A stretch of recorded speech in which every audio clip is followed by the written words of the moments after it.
Bismillahirrahmanirrahim. Assalamualaikum warahmatullahi wabarakatuh. Di sini kami dari kelompok 9 yang terdiri dari saya sendiri Alfiatul Azizah dan teman-teman saya yaitu ada Mbak Agustina Fatimah dan Mas Ab Ma'arif. Di sini kami akan menjelaskan materi kita pada hari ini yaitu tentang konsep dan penerapan metode pembiasaan di dalam pendidikan agama Islam di era revolusi industri 4.0. Baiklah, untuk pembahasan yang pertama, saya akan menjelaskan mengenai pengertian metode pembiasaan. Secara etimologi, pembiasaan itu asal katanya adalah dari kata biasa. Kata biasa itu di dalam Kamus Besar Bahasa Indonesia memiliki arti yang pertama, lazim dan umum, kemudian yang kedua, seperti sedia kala, yang ketiga, sudah merupakan hal yang tidak terpisahkan dari kehidupan sehari-hari. Sedangkan metode pembiasaan menurut para ahli itu memiliki pengertian yang berbeda-beda. Yang pertama yaitu menurut Binti Maunah. Beliau mengatakan bahwasanya pembiasaan adalah sebuah cara yang dapat dilakukan untuk membiasakan anak didik berpikir, bersikap, dan bertindak sesuai dengan tuntunan ajaran Islam. Kemudian yang kedua yaitu menurut Ahmad Tafsir. Beliau mengatakan bahwasanya pembiasaan itu adalah pengulangan. Jadi, jika guru setiap masuk kelas mengucapkan salam, itu sudah dapat diartikan sebagai sebuah pembiasaan. Ketika nanti murid masuk kelas dengan tidak mengucapkan salam, maka guru dapat mengingatkan murid tersebut untuk mengucapkan salam ketika memasuki ruangan kelas, seperti itu.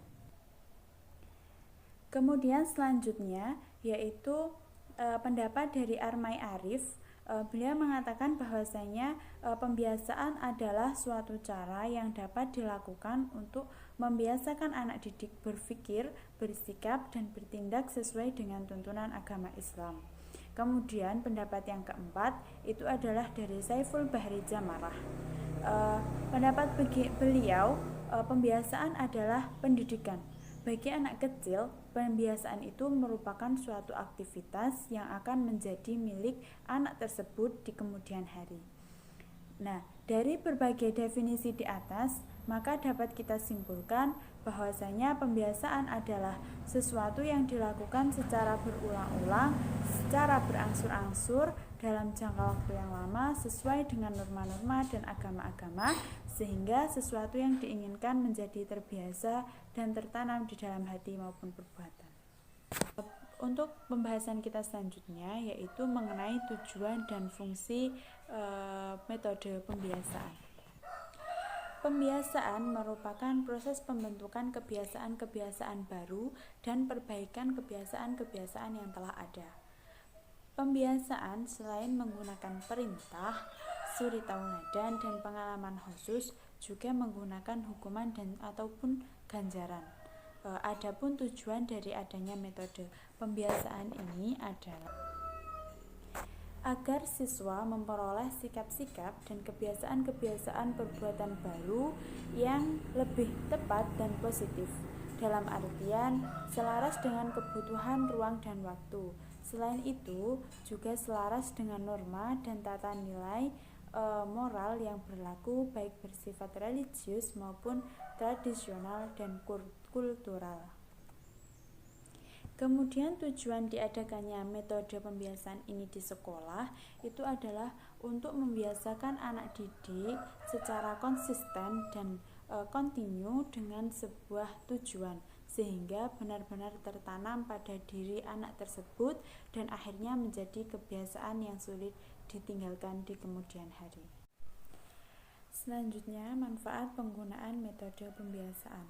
Yang pertama, metode ini sangat praktis dalam pembinaan dan juga pembentukan karakter anak remaja awal dengan meningkatkan pembiasaan dalam melaksanakan kegiatan sehari-hari.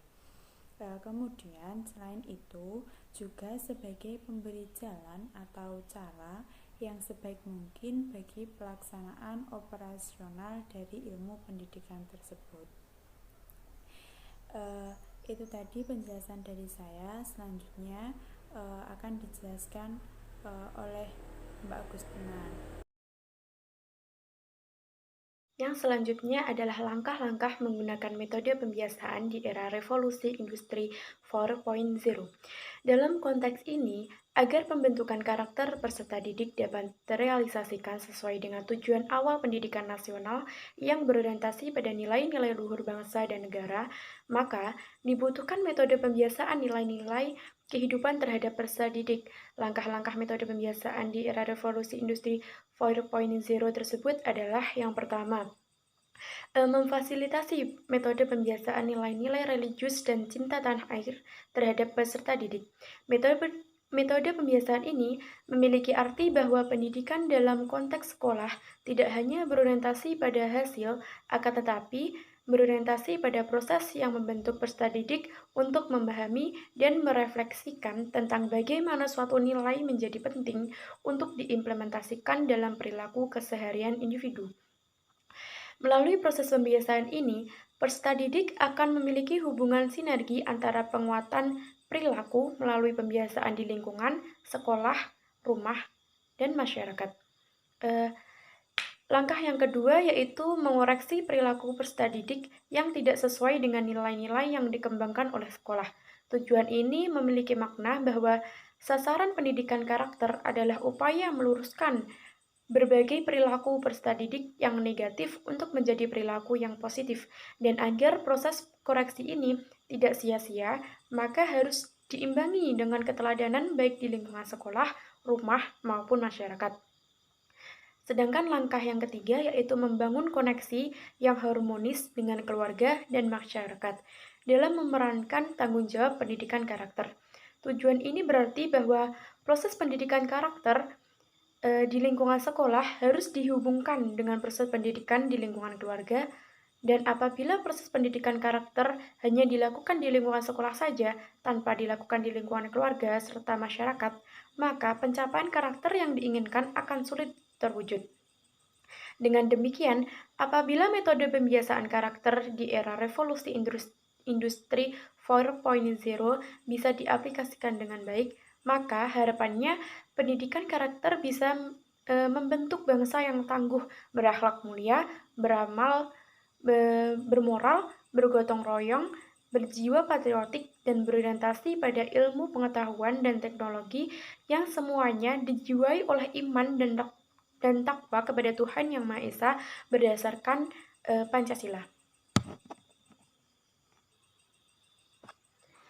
Yang selanjutnya adalah kelebihan dan kekurangan metode pembiasaan. Kelebihan dari metode pembiasaan ini adalah yang pertama, dapat menghemat tenaga dan waktu dengan baik. Yang kedua, pembiasaan tidak hanya berkaitan dengan aspek lahiriah, akan tetapi juga berkaitan dengan aspek batiniah. Yang ketiga, pembiasaan pada sejarah tercatat sebagai metode yang paling berhasil dalam pembentukan kepribadian peserta didik. Yang selanjutnya adalah kelemahan metode pembiasaan. Yang pertama, membutuhkan tenaga pendidik yang benar-benar dapat dijadikan contoh tauladan dalam menanamkan sebuah nilai kepada peserta didik. Oleh karena itu, pendidik yang dibutuhkan dalam mengaplikasikan pendekatan ini adalah pendidik pilihan yang mampu menyelaraskan antara perkataan dan perbuatan, sehingga tidak ada kesan bahwa pendidik hanya mampu memberikan nilai-nilai, tetapi tidak mampu mengamalkan nilai-nilai yang telah disampaikan. Kelemahan yang kedua yaitu metode pembiasaan ini tidak mendidik peserta didik untuk menyadari dengan analisis apa yang dilakukannya. Perilakunya berlaku secara otomatis tanpa ia mengetahui baik atau buruk, sehingga mereka belum tahu kebiasaan mana yang buruk. Oleh karena itu, orang tua harus selalu mengawasi kebiasaan-kebiasaan yang dilakukan oleh peserta didik atau anaknya dan memberikan pengetahuan tentang kebiasaan yang baik terhadap tingkah laku, perkataan, dan sikap. Sekian presentasi dari saya, selanjutnya akan disampaikan oleh Apma Arif.